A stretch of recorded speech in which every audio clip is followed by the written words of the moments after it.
Assalamualaikum warahmatullahi wabarakatuh. Waalaikumsalam warahmatullahi wabarakatuh. Kami bertiga ingin mempraktekkan tugas demonstrasi kontekstual tentang coaching.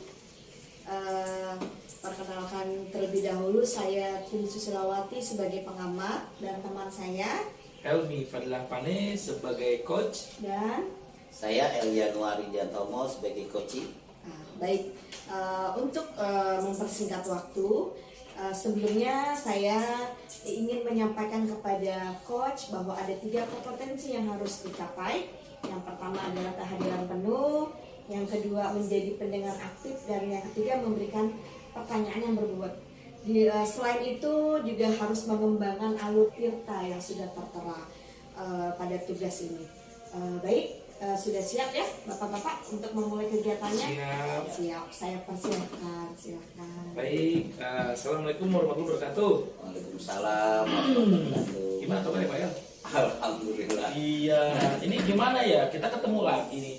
Kemarin saya mohon maaf nih Pak El, saya kemarin lagi ada sedikit kegiatan sibukan. Jadi pas Pak El samperin saya mau bertanya-tanya kepada saya nggak sempat waktunya. Jadi hari ini saya benar-benar luangkan sepenuhnya waktu saya untuk Pak El. Kira-kira apa sih yang ingin Pak El tanyakan atau ceritakan pada saya? Silakan. Ya mungkin bagi orang lain bukan masalah Pak Elmi ya, karena mungkin orang melihat saya guru lebih senior daripada yang lain. Senior mungkin dalam waktu, tapi kan belum tentu senior dalam pengalaman. Banyak sekali permasalahan kalau kita boleh ungkapkan secara pakai nulis mungkin tidak bisa tertampung itu tulisan.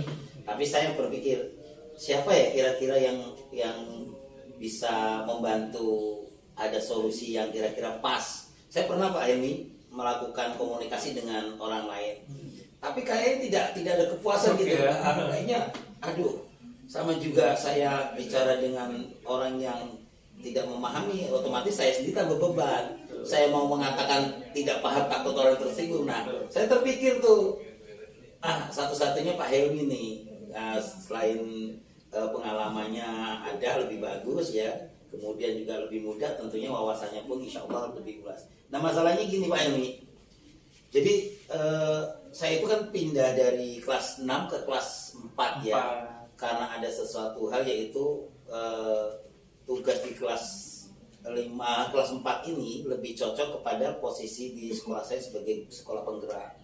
Tetapi ada permasalahan juga, yaitu ketika beban yang diberikan ini yang ada pada tanggung jawab saya, pundak saya ini ternyata yang kelihatannya sama seirama ketika posisi sekolah penggerak kemudian kita tempatkan kepada saya sebagai pembimbing sekolah penggerak. Saya pikir itu bisa gampang. Ternyata seiring dengan waktu itu ternyata PMI dan PMO-nya untuk pendampingan sekolah penggerak itu sampai 3 tahun Mbak Elmi. Sedangkan tugas saya sebagai guru, kemudian sebagai pelatih pramuka, kemudian sekarang juga ada kegiatan kepengurusan NU di Provinsi DKI Jakarta. Terus saya juga harus memikirkan bagaimana orientasi saya untuk bisa mensukseskan anak saya dalam kegiatan pembelajaran di sekolah, secara pribadi yang ada di pesantren dan lain sebagainya. Ini pusing Mbak Elmi.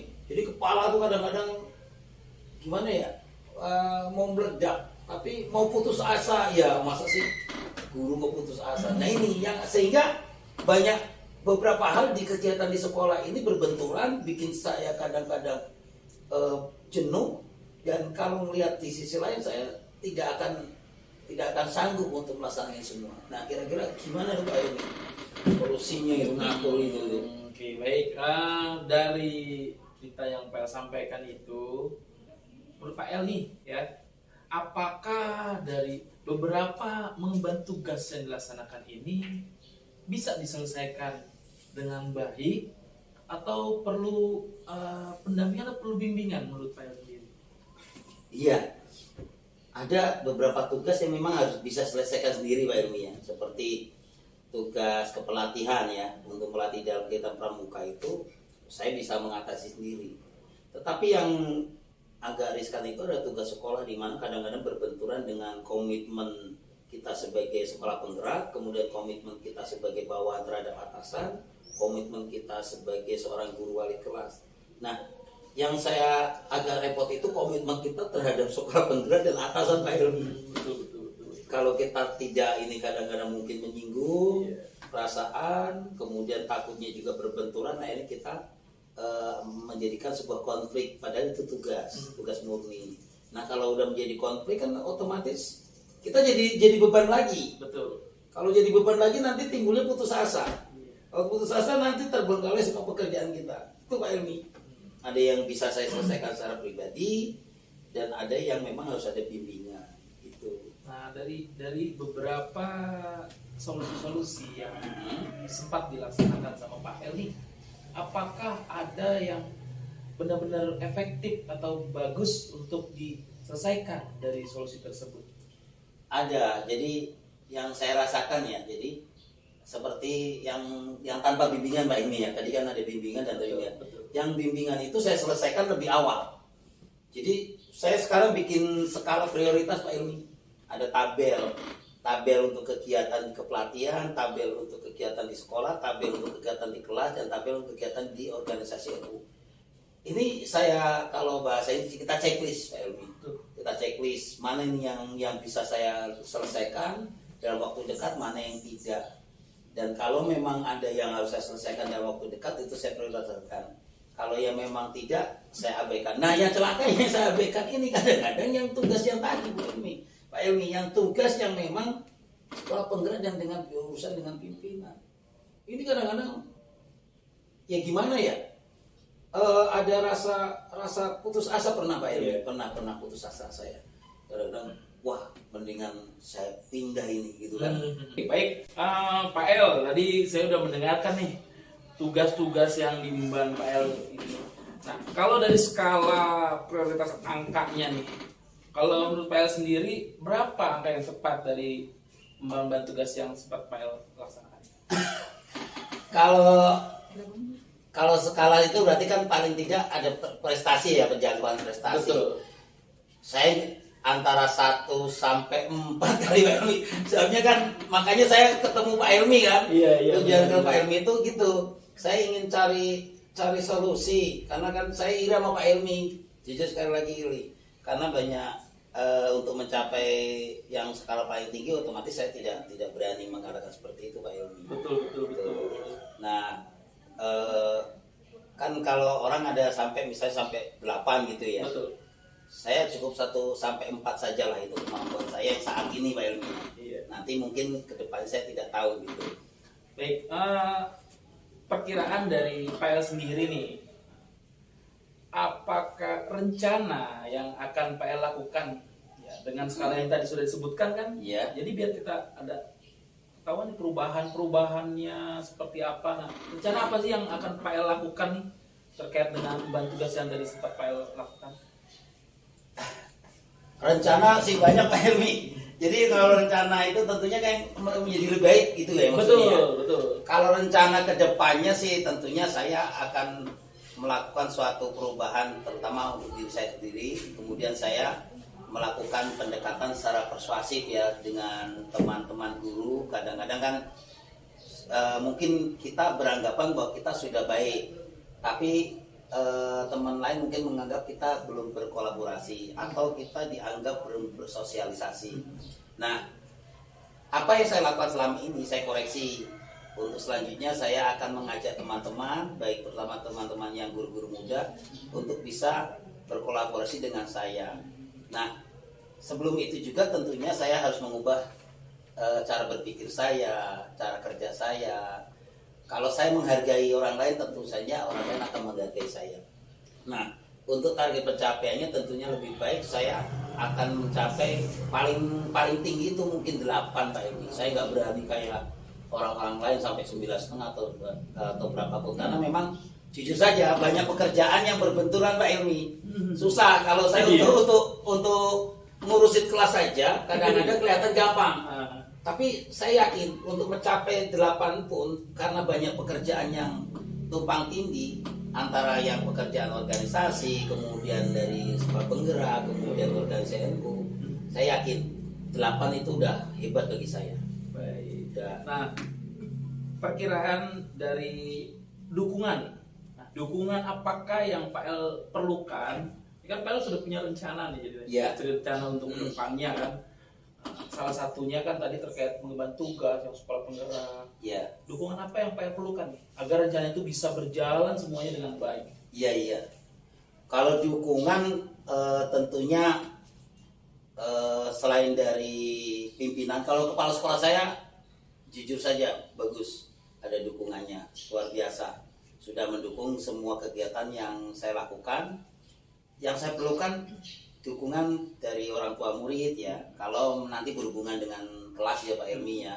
Kemudian dukungan dari rekan sejawat, yaitu dukungan moral. Tentunya ada yang tadi saya ucapkan, ada kerjasama apa. Jadi saya mau bahwa setiap kegiatan yang memang saya sebagai koordinator dalam kegiatan dalam guru penggerak dan sekolah penggerak, tapi saya ingin bahwa mereka itu juga ngerti loh, oh ini tugasnya bukan hanya tugasnya seorang El Januar, tapi ini kan berhubungan dengan sekolah.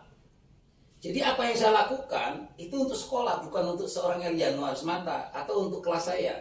Kelas pun sebenarnya juga untuk sekolah Pak Elmi ya. Betul. Tapi mau saya mereka itu mendukung, ikut bekerja sama, memahami, oh Pak El kurang ini, mau kerja sini, mengerjakan, mereka mendukung. Bahu membahu, kolaborasinya dengan baik, itu aja Pak Elmi. Dukungan moral terutama lah. Baik, gitu. Luar biasa ya. Artinya selanjutnya saya nggak sabar nih buat Pak El nih. Kapan rencana aslinya nih?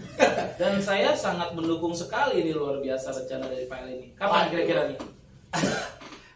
Sebentar lagi kan bulan Ramadan Pak Elmi. Betul.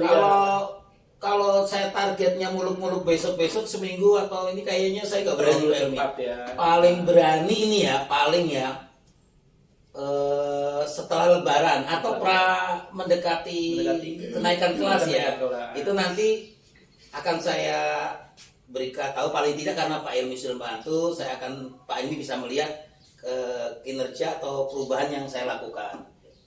Mudah-mudahan sih habis Lebaran atau paling lambat berarti sebelum kenaikan kelas Pak Elmi.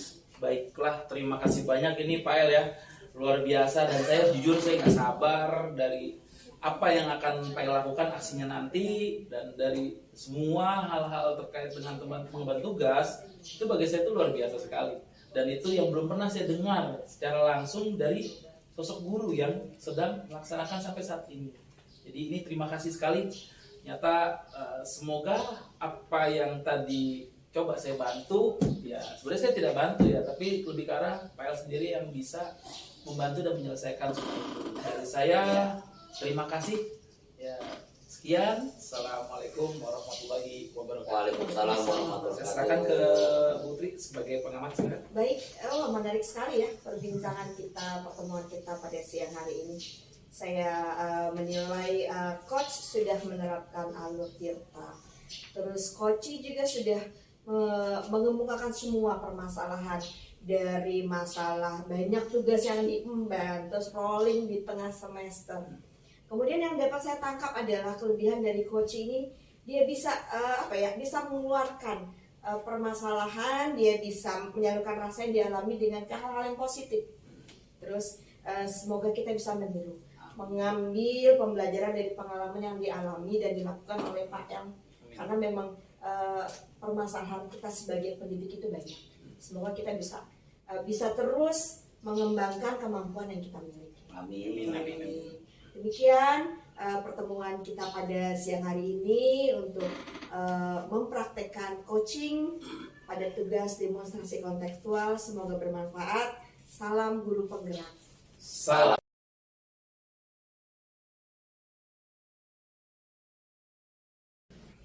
Assalamualaikum warahmatullahi wabarakatuh. Baik teman-teman para pendidik dimanapun berada, hari ini kami CGP 7 akan mendemonstrasikan tentang modul 2.3, yaitu kegiatan coaching antara para pendidik, yaitu nanti akan kami demonstrasikan saya sebagai pengamat atau observer, kemudian rekan saya Tri Susilawati. Dan rekan satu saya lagi yaitu Helmi Fadila Pane sebagai Koci. Koci. Baik, nanti kami akan melakukan demonstrasi di mana kegiatan ini setidaknya bisa menjadi acuan kami memperbaiki dalam dunia pendidikan, khususnya kami pribadi. Baik, sebelum kegiatan ini kita laksanakan, mari kita berdoa sesuai dengan agama kepercayaan masing-masing. Berdoa, kita mulai. Amin amin ya robbal alamin. Baik, Bu Tri, sebelum kegiatan ini kita laksanakan, Putri mengcoaching Pak Helmi. Akan saya ingatkan bahwa ada 3 kompetensi yang harus Ibu Tri penuhi, yaitu pertama adalah kehadiran penuh atau presensi, kemudian menjadi pendengar yang aktif, selanjutnya memberikan pertanyaan berbobot kepada coach. Dan jangan lupa Ibu Tri bahwa Ibu menggunakan alur tirta, yaitu tujuan, identifikasi, rencana aksi, serta tanggung jawab. Baik, untuk itu waktu saya berikan kepada Ibu dan Bapak. Terima kasih Pak AL. Kita mulai ya, Pak Helmi. Assalamualaikum Pak Helmi. Waalaikumsalam ya Putri. Ada apa nih? Kayaknya kemarin WA saya terus, kayaknya ada sesuatu yang mau disampaikan ini ya. Iya. Karena jujur saya bingung ya buat ingin cerita ke siapa, dan saya langsung terlintas ada rekan saya ini, Putri ini mudah-mudahan bisa membantu untuk menyelesaikan permasalahan yang saya hadapi gitu. Nah, untuk permasalahan itu sendiri terkait dengan suasana di kelas tempat saya mengajar. Jadi ketika saya mengajar itu ada murid saya, salah satunya itu masih sering berbuat kesalahan dan sering pula untuk mengakui kesalahannya. Namun berulang lagi, begitu lagi, dan besok begitu lagi. Dan saya pun bingung untuk menyelesaikan permasalahan itu ya. Makanya saya coba berkomunikasi dengan Putri, bertanya Putri, bingung sih untuk menyelesaikan ini tuh bagaimana. Baik, oh seperti itu ya permasalahan. Nah, sebelum kita lebih jauh nih, saya mau nanyakan dulu nih, tujuannya ingin dicapai oleh Pak Helmi itu apa? Ya, saya sih berharap di kelas saya itu anak-anak minimal anak itu bisa tertib dalam mengikuti pembelajaran, karena kan ini kan teman-temannya akan menjadi contoh juga ketika melihat seorang murid itu melakukan kesalahan, akan nanti takut dicontohkan. Kita semuanya bisa tertib kan, pembelajaran bisa terlaksana menjadi lebih baik. Itu yang saya harapkan. Oh gitu ya. Nah terus untuk mencapai tujuan itu selama ini yang sudah Pak Helmi lakukan itu apa di kelas? Yang sudah saya lakukan yang pertama adalah saya panggil dulu anaknya. Saya lakukan secara 4 mata. Saya lakukan pendekatan dan penyelesaian. Ya seperti menggunakan segitiga restitusi juga. Bertanya apa alasannya, mengapa, dan apa akibatnya ketika dia melakukan salah tersebut. Kadang contoh ketika lagi menerangkan, dia tiba-tiba melempar sesuatu ke temannya gitu. Dan kadang-kadang dia ngobrol juga, dan itu berkali-kali, bukan hanya sekali, 2 kali, 3 kali. Sehingga saya bilang, tolong ya nak, kalau bisa diubah, diperbaiki. Kalau tidak dari sekarang, kapan lagi gitu. Karena kalau saya jujur Putri, saya lebih menekankan ke arah pendekatan ke psikis, ke orang tua. Kalau kamu sayang orang tua, tunjuki bahwa kamu bisa menjaga sikap kamu di sekolah, itu orang tua kamu pun senang mendengarkan apa yang kamu lakukan di sekolah. Itu yang saya lakukan. Oh berarti sudah melakukan treatment ya. Nah untuk anak tersebut, khusus kepada anak yang bermasalah tersebut, apa yang perlu dikembangkan supaya anak itu bisa berubah lah? Nah, saat itu ketika 4 mata, saya ingin mencari tahu tentang apa yang dia sukai, apa yang dia senangi, apa yang dia punya hobi. Sehingga saya akan coba menempatkan di posisi kenyamanannya dia. Saya tanya ternyata dia senang game online gitu. Oh gitu. Oh, dia kalau udah pegang handphone, main game online, wah senangnya luar biasa. Bahkan dia dengan bangga, saya pernah ikut kejuaraan Pak, gitu, dengan teman-teman, siapa yang bisa menang. Nah dari situ saya ambil tuh hatinya. Oh gitu, oke, baik.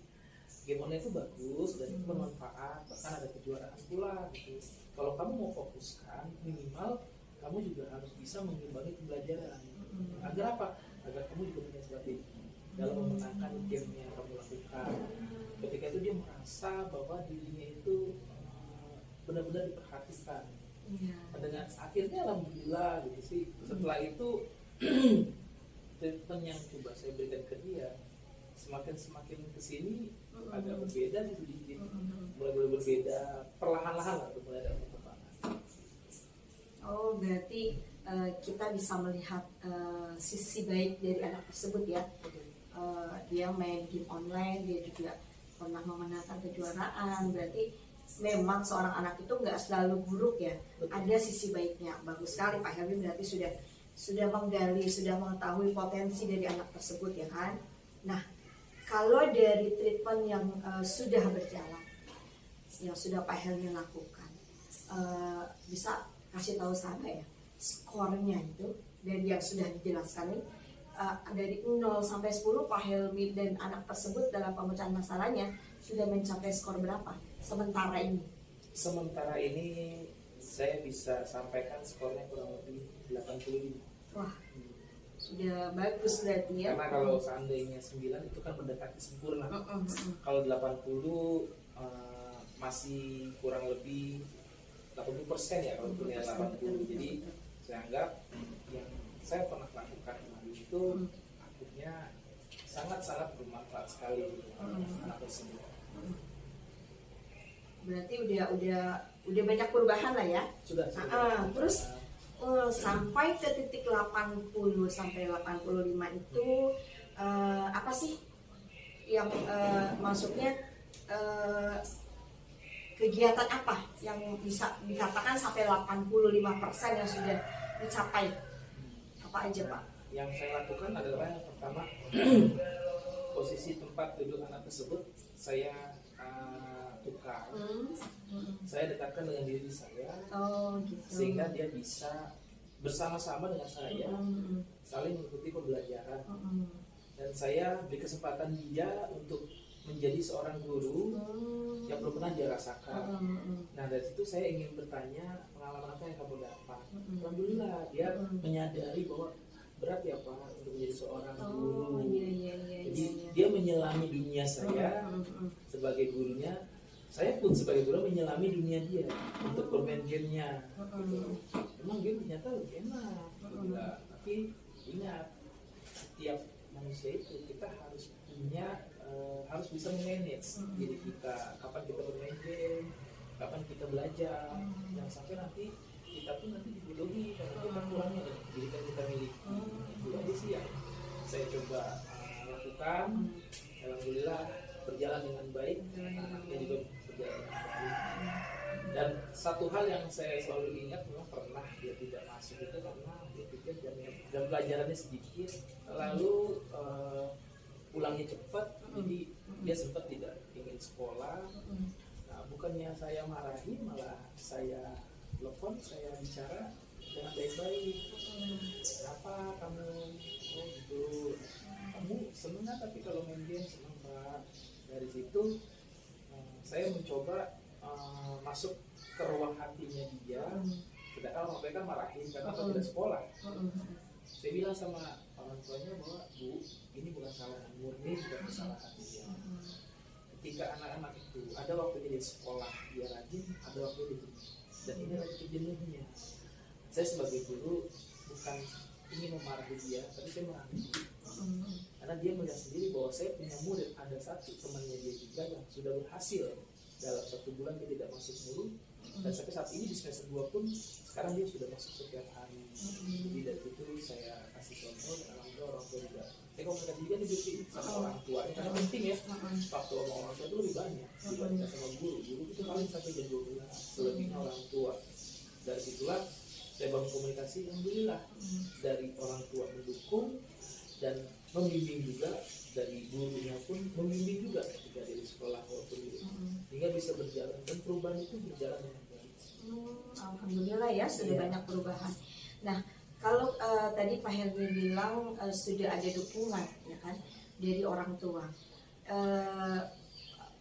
apa sih dukungan dari orang tua, treatment yang diberikan oleh orang tua terhadap anak tersebut sehingga menurut Pak Helmi nih anak nih akan cepat berubah gitu kan? Nah apa tuh yang Pak Helmi minta dukungan dari orang tua tuh apa saja di rumahnya? Pertama adalah terkait dengan kehadiran kerjasamanya mungkin untuk mempersiapkan dia untuk sekolahnya dari waktu bangunnya kan. Karena sebelumnya saya tanya, oh ada handphone nggak? Ada Pak. Kenapa kok nggak pasang alarm? Mati Pak. Oh iya. Bisa kamu cas dalam keadaan mati. Boleh. Kita ngecas dalam keadaan mati. Kalau keadaan hidup tidak boleh. Kenapa? Karena masih berjalan, sinyalnya pun nyala. Itu tidak baik dan bahaya.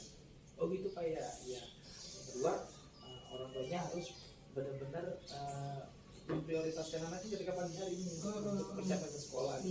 Walaupun mau kerja atau tidak, dia harus bisa bersiapkan. Nah, lalu di kelas pun ya, saya buat dia itu lebih aktif.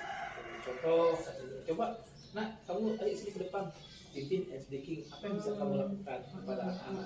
Buat yang seru ya, karena anaknya sebenarnya humoris, Putri. Jadi saya bilang orang tua kaget. Oh iya Pak ya. Itu humoris, bahkan dia nggak masuk sehari teman-teman nanya kenapa dia nggak masuk.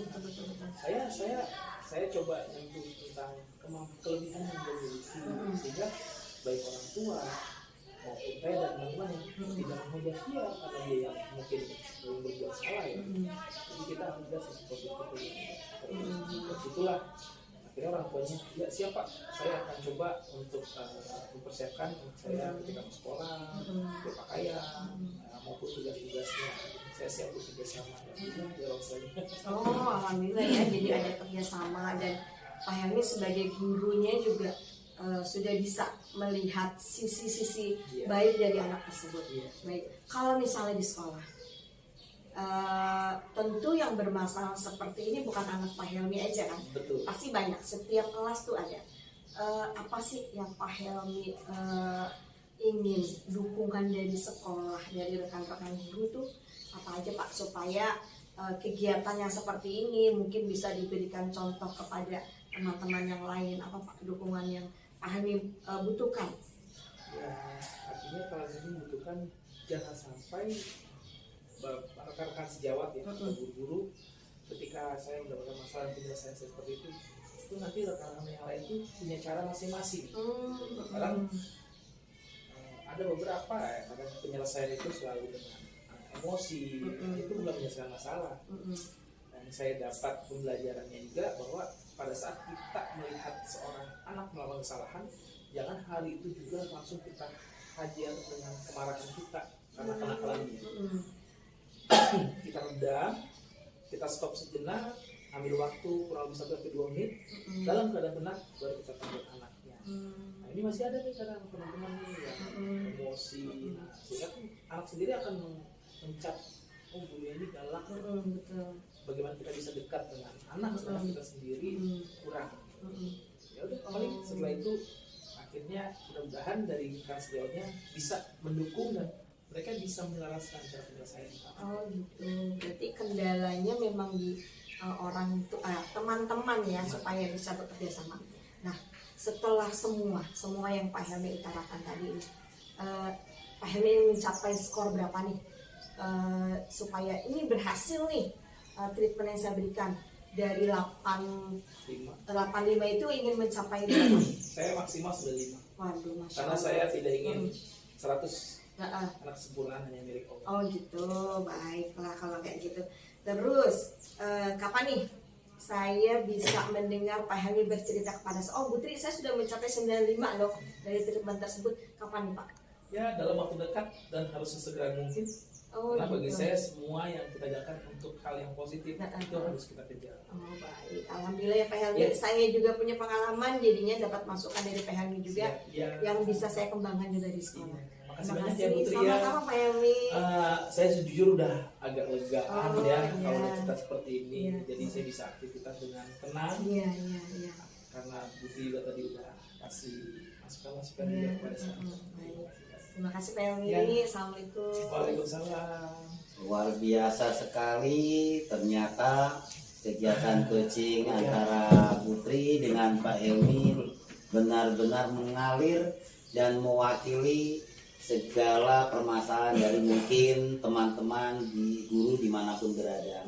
Dan Putri sudah melakukan alur tirta di mana tadi Putri mengidentifikasi, kemudian merencanakan rencana aksi, bahkan sampai tanggung jawab, sehingga apa yang Pak Helmi rasakan itu berubah dari tadi ada kegalauan, keraguan, berubah menjadi suatu keceriaan.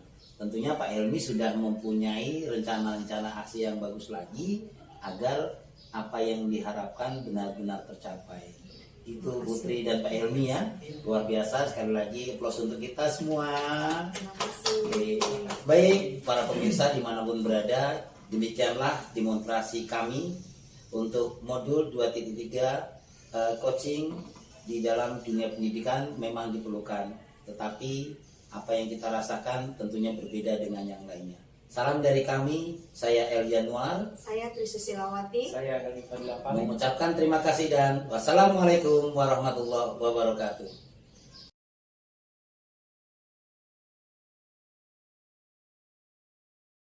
Assalamualaikum warahmatullahi wabarakatuh. Waalaikumsalam warahmatullahi wabarakatuh. Alhamdulillah pada kegiatan hari ini kita akan melaksanakan demonstrasi kontekstual dalam modul 2.3 yang mana akan dilaksanakan supervisi pendidikan, yang di sini saya berada dengan teman-teman saya dan saya sendiri selaku sebagai pengamat atau observer, yang satu lagi Saya El Januar sebagai sebagai coach. coach. Saya Trisusilawati sebagai coaching. Baik, nah kami bertiga akan melaksanakan demonstrasi kontekstual pada saat ini. Semoga bisa terlaksana dengan baik. Cuma ada baiknya kita berdoa dulu. Kita berdoa dengan dalam hati masing-masing. Doa dimulai. Doa selesai. Baik, kita lanjutkan dalam kegiatan ini dengan coachingnya. Baik, yang pertama adalah sebagai coach, yaitu Pak El ya. Baik, Pak El, sebelum nanti Pak El melakukan coaching bersama Putri, ada baiknya saya akan memberikan beberapa penjelasan ya, agar nanti Pak El bisa melaksanakan coaching dengan baik, terstruktur dengan baik, dan terlaksana dengan baik. Dalam menyampaikan itu harus ada melalui 3 kompetensi. Ya, dalam 3 kompetensi ini, yang pertama adalah kehadiran penuh. Dalam arti kehadiran penuh, tetap selalu berada di depan coachingnya. Dan yang kedua adalah menjadi pendengar yang aktif. Kita benar-benar mendengarkan dari awal sampai selesai. Dan yang ketiga, memberikan pertanyaan-pertanyaan yang berbobot kepada coachingnya, agar nanti coachingnya bisa menyelesaikan atau mendapatkan sebuah solusi dalam kegiatan coachingnya. Nah, dan juga jangan lupa alur yang kita gunakan. Ya, Pak nanti bisa menggunakan alur namanya alur tirta. Yang pertama adalah tujuan, identifikasi, rencana, lalu serta tanggung jawabnya. Nah, selanjutnya saya akan serahkan kepada Pak El untuk melanjutkan kegiatan coachingnya pada Ibu Putri. Silakan. Terima kasih Pak Helmi atas waktunya. Baik, kita akan mulai. Apa kabar Putri? Baik, alhamdulillah Pak. Luar biasa sekali. Alhamdulillah hari ini kita bertemu Putri ya. Iya. Karena memang untuk bertemu dengan Putri atau Putri bertemu dengan saya tentunya karena Betul. banyak aktivitas Betul. belum Agak tentu susah. agak susah. Baik Putri, waktu itu Putri sempat berpesan kepada Bu Marni katanya ingin banget ketemu saya, ingin ngobrol-ngobrol, beda sekolah ya, Betul. beda sekolah. Putri sudah pindah ya dari Joglo, Sudah. Joglo Joglo 6 6, ke Joglo 8. oh dekat dengan saya Iya. rupanya. Baik Putri, apa sih yang membuat Putri itu ingin banget untuk ngobrol-ngobrol dengan saya. Padahal kan setahu saya Putri itu ya orangnya tidak perlu konsultasi atau ngobrol dengan siapa saja ya. Apa kira-kira Putri mungkin bisa saya bantu? Iya. Baik, terima kasih Pak El. Sama ya seperti guru-guru lain, saya pun memiliki banyak masalah. Utamanya karena saya baru pindah nih Pak, baru pindah ke sekolah baru. Saya tuh tercengang melihat ada satu anak, dan ini buat saya masalah sekali. Satu anak yang selalu berkata kasar Pak, berkata kasar sama temannya gitu, di kelasnya gitu. Jadi spontan. Setiap apapun temannya lakukan, nyenggol sedikit dia aja tuh dia langsung berkata kasar. Di awal saya masuk tuh, wah kok ada ya anak usia seperti ini. Kebetulan saya kelas 1 ya Pak El ya. Ada ya anak usia seperti ini kok bisa berkata kasar gitu. Dibanding dengan teman-temannya, ternyata memang dia yang paling aktif, yang paling itulah pokoknya kasar lah di kelas gitu Pak. Nah itu tuh yang menjadi problem saya, makanya saya mau ketemu sama Pak El gitu buat menceritakan tentang satu anak itu Pak. Oh iya, ini baru pindah terus ada permasalahan yang boleh kalau saya tanya lebih lanjut ini Putri. Permasalahan yang Putri lihat saat ini, apakah memang dulunya siswa ini memang seperti itu, sudah terbiasa, atau mungkin Putri kebetulan saja melihat, atau bagaimana, atau mungkin informasi sebelumnya mungkin? Iya, baik. Saya awalnya saya tanyakan dengan teman-temannya, kenapa kok bisa berkata kasar terus gitu kan? Saya tanya sama anak yang dekat rumahnya nih Pak, gitu kan. Terus sama teman di sebelahnya, mereka jawab, emang iya Bu, gitu. Memangnya Putri dia tuh selalu berkata kasar gitu. Kalau bukunya disenggol sedikit, dia lagi nulis nih Pak. Terus kesenggol sedikit itu langsung marah, langsung kata-kata kasar keluar. Saya bilang, oh berarti bukan baru sekarang. Mungkin dari awal dia masuk kelas 1, mungkin dia sudah seperti itu tabiatnya. Karena kan saya meneruskan ya kan, meneruskan dari guru yang lama. Jadi jadi dari awal itu memang dia sudah sering berkata kasar seperti itu Pak. Luar biasa Putri, berarti baru masuk sudah menemukan suatu masalah, dan dari penjelasan Putri tadi sudah memetakan ya, sudah melihat bagaimana permasalahan-permasalahan yang ada, dan itu Putri alami langsung. Mungkin di tempat yang lama mungkin tidak pernah mengalami dan kaget Putri ya. Putri, kalau tadi kan Putri sudah mengidentifikasi, kemudian Putri juga sudah memetakan ya permasalahan itu. Apa sih yang mendorong Putri kok melakukan atau memperhatikan putra atau siswa tersebut? Apa yang mendorong Putri itu untuk melakukan ini? Baik Pak, karena saya lihat walaupun cuma satu anak yang punya masalah seperti itu akan berimbas Pak, bahkan berimbas buat teman-teman yang satu kelas, ya kan? Apalagi banyak anak-anak yang pendiam. Jadi sering tuh Pak, anak-anak pendiam itu sering dia ganggu, sementara kalau dia diganggu dia nggak mau gitu. Jadi walaupun cuma satu, jadi saya pikir ini akan berimbas sekali gitu pada perkembangan teman-temannya, pada utamanya perkembangannya dia gitu. Jadi saya melihat sebagai suatu masalah yang besar kalau buat saya kan Pak. Ini jangan-jangan nanti kalau misalnya temennya takutnya meniru, apa yang dia ucapkan, jadi kan nanti berantai, jadi bisa-bisa tuh kelasnya bisa berbicara kasar gitu Pak. Putri, ini memang yang Putri ungkapkan itu sungguh luar biasa ya. Tetapi kalau boleh ini kita sekedar sharing juga.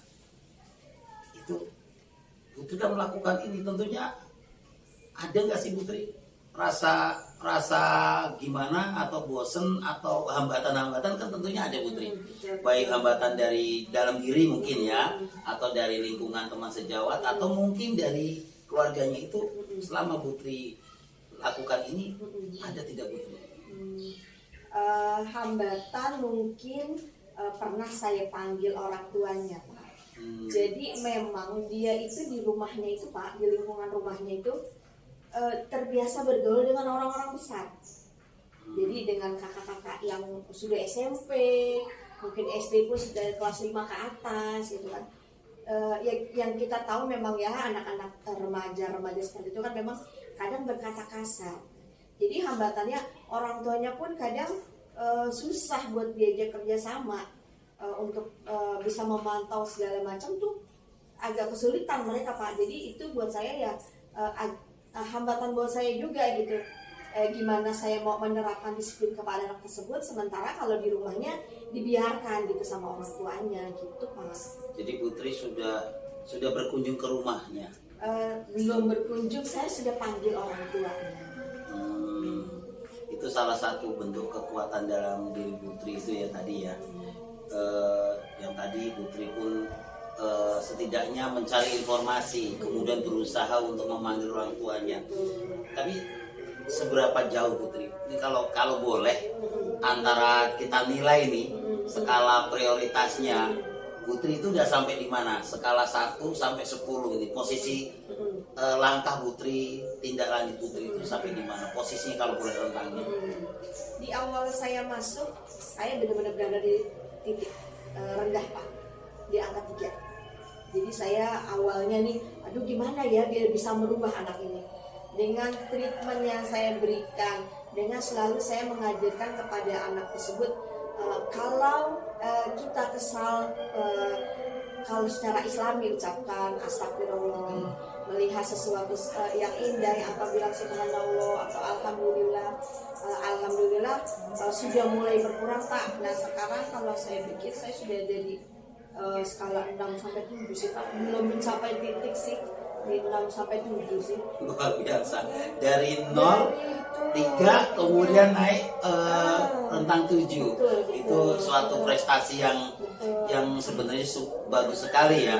Kadang-kadang memang tidak kelihatan ya kalau memang secara terukur langsung tidak, tetapi berarti ada perubahan yang signifikan tentunya Putri ya. Ada Pak, walaupun belum benar-benar ada perubahan yang jadi sekarang gini, kalau dia berkata kasar, dia tuh akan maaf kelepasan gitu. Terus saya bilang ucapan apa? Saya bilang astagfirullah gitu Pak. Udah ada kemajuan sih. Iya, attitude-nya sudah bagus. Berarti kesempatan mencapai suatu kebaikan lebih tinggi ya daripada yang tadi. Luar biasa sekali Putri. Itu kan ketercapaian yang Putri harapkan tentunya lebih maksimal ya. Nah kalau kira-kira dalam jangka waktu berapa lama itu prioritas itu Putri nanti? Apa seminggu, 2 minggu atau kapan kira-kira? Untuk mencapai tingkat yang ya, kan? klimaksnya. Dalam saya lihat kondisi di sekolah. Jadi bagaimana dukungan dari teman-teman, bagaimana kita satu kata untuk anak-anak yang seperti itu. Saya bekerja sama juga dengan teman-teman supaya teman-teman tuh mau lah bekerja sama menangani anak-anak yang seperti ini. Karena yang anak kelas 1 ini biasanya kan selalu mengikuti kakak-kakaknya kelas 6. Bagaimana dia selalu disingkirkan saat kantin dan itu bikin dia kesal ya. Berusaha bekerja sama dengan teman dan mungkin ya saya sih ingin mencapai angka 85 sih Pak dalam penanganan ini. Luar biasa ya. Jadi dalam jangka waktu yang sudah kita Putri perkirakan dapat mencapai 85 skalanya. Oke. Itu kan tentunya butuh strategi ya. Boleh bisa nggak? Atau pasti strateginya kok Putri punya keyakinan itu strategi Gitu. yang bisa ditularkan. Strateginya yaitu tadi Pak, belajar bekerja sama dengan guru dengan satu kata. Kalau ada anak seperti ini kita penanganannya seperti ini. Saya juga berkonsultasi dengan kepala sekolah segala macam. Jadi ada strategi. Terus bekerja sama juga dengan orang tua supaya memantau pergaulan anak itu di rumah agar tidak dibiarkan anak itu selalu bergaul di luar rumah. Jadi gitu kan. Saya bilang dipantau nih bagaimana dia di rumahnya bergaulnya. Jadi orang tua harus benar-benar melihat nih Pak, benar-benar melihat dengan siapa dia bermain. Kalau di sekolah kan kita bisa mantau, tapi Tapi kalau di rumah itu kan orang tua yang mantau. Ya strateginya seperti itu Pak. Ya mudah-mudahan sih, alhamdulillah sih sudah mulai berjalan ini beberapa minggu ini. Saya setiap hari sudah dapat laporan dari orang tuanya tentang perkembangan anak tersebut di rumah. Melakukan kolaborasi pemantauan. Betul. Iya. Putri, kalau yang dilihat tadi strateginya dilaksanakan sungguh-sungguh luar biasa sekali. Ada pernah nggak Putri sendiri mengalami suatu hambatan dari rekan sejawat mungkin yang Putri rasakan sehingga membuat Putri itu kadang-kadang untuk mencapai 85 itu kadang-kadang mungkin tidak bisa. Ada tidak? Hambatan di setiap kita masalah, di setiap kita kegiatan pasti ada ya Pak. Kadang adalah guru yang menganggap enteng dengan kejadian yang terjadi. Ada seperti itu. Cuman saya berusaha menanamkan di guru-guru teman-teman itu akhlak anak itu memang harus dibina dari kecil, gitu kan? Jadi dari SD, apalagi dari kelas 1 penanaman akhlak. Terus saya juga ngomong ke teman-teman tuh bukan, jadi saya tuh di kelas tidak hanya kecerdasan gitu Pak. Jadi bagaimana saya menanamkan akhlak supaya anak disiplin. Jadi saat nanti dia naik kelas, dia sudah punya bekal disiplin, mandiri, dan utamanya dia sudah punya akhlak yang mulia. Nah itu sih yang saya bilang ke teman saya, kerjasama dengan teman, kita terapkan akhlak sama anak supaya anak punya akhlak yang mulia. Kalau dia berkata kasar itu kan berarti kan belum terbina kan, karakter anak tersebut belum terbina, dan itu butuh kerjasama dari teman-teman, dan itu bukan hal yang sepele menurut saya. Iya. Memang luar biasa sekali Putri ya. Jadi lumayan berat. Baik Putri, ada nih ya mungkin terakhir ya kalau boleh. Kan tentunya ada rasa tanggung jawab Putri sebagai seorang guru wali kelas. Apa sih yang membuat komitmen Putri itu untuk melakukan semua tindakan-tindakan yang dari awal, kemudian Putri melakukan prioritas utama untuk murid itu? Apa sih ini tanggung jawab secara komitmen dalam diri Putri sendiri? Komitmen yang saya terapkan adalah saya ingin anak itu bisa berubah, bisa punya karakter yang lebih baik. Saat dia naik nanti dia sudah punya fondasi yang sangat kuat supaya hal-hal yang seperti tadi tidak terulang lagi. Jadi komitmen saya ingin anak itu saat dia naik ke kelas 2 nanti Pak sudah berbicara yang bagus, sudah mempunyai tenggang rasa dan empati kepada teman-teman di sekelilingnya. Itu sih Pak. Kalau untuk kecerdasan kan kita bisa push ya setiap hari. Cuman kalau misalnya untuk pembentukan karakter, bagaimana saya juga menerapkan kebiasaan-kebiasaan yang baik supaya anak itu dapat mencontoh apa yang gurunya lakukan.